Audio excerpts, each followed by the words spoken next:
So last video में हमने देखा था पैकेजिंग मटेरियल कौन सा इस्तेमाल करते हैं लाइट के against type 1 glass. 11 question which of the following methods are use in the production of glass. कौन सा मेथड का इस्तेमाल करते हैं जिससे हम ग्लास को बना सकते हैं, blowing, drawing, pressing and casting, या फिर ये सारे के सारे। अगर मैं बात करूं कंटेंट को बचाने की, प्रोटेक्ट करने की ऑफ अ बोतल from the effect of sunlight, UV rays से बचाना है ग्लास को, तो amber glass, red colour glass, या फिर ये दोनों के दोनों इस्तेमाल करते हैं, या फिर इनमें से किसी का भी नहीं करते। सोडा ऐश को क्या कहते हैं? Pure silica, treated soda, limestone, या फिर सोडियम कार्बोनेट। या फिर plastic containers are generally made from which of the following material. Plastic का मटेरियल किस चीज से बना हुआ होता है?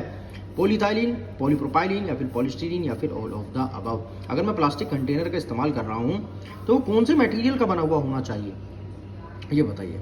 The package that is directly in contact with the formulation, जो डायरेक्टली फॉर्मुलेशन के संपर्क में होता है उसको क्या कहते हैं? सेकेंडरी पैकेजिंग, प्राइमरी, टर्चरी, या फिर all of the above. Advantage बताइए प्लास्टिक कंटेनर की over the glass container. Easy formation है, ब्रेकेज से बचता है, डिजाइन का फ्रीडम है, या फिर ये all of the above is the सही आंसर। एलडीपी का मतलब क्या होता है? Low density polyethylene, light density polyethylene, low density polyethylene, या फिर इनमें से कुछ भी नहीं।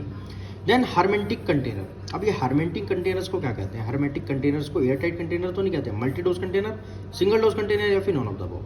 थर्मोप्लास्टिक्स को क्या कहते हैं भाई? Does not soften upon exposure to the high temperature. अगर ज़्यादा हाई टेम्परेचर पर लेकर जाते हैं तो सॉफ्ट नहीं होती, या फिर ये हार्ड और ब्रिटल होती है, कठोर और टूट सकती है, या फिर ये सॉफ्ट हो जाती है जब भी इसको लाइट टेम्परेचर पर लेकर जाते हैं, या फिर कुछ भी नहीं। इसका आंसर है एचडीपी का मतलब क्या होता है? High density polyethylene, high density polyethylene, या फिर हाई डेंसिटी पॉलीप्रोपाइलिन, या फिर इनमें से कुछ भी नहीं। सेकंड पार्ट, थर्ड पार्ट में मिलते हैं जहाँ पर हम 30 के 30 क्वेश्चन को कंप्लीट करेंगे।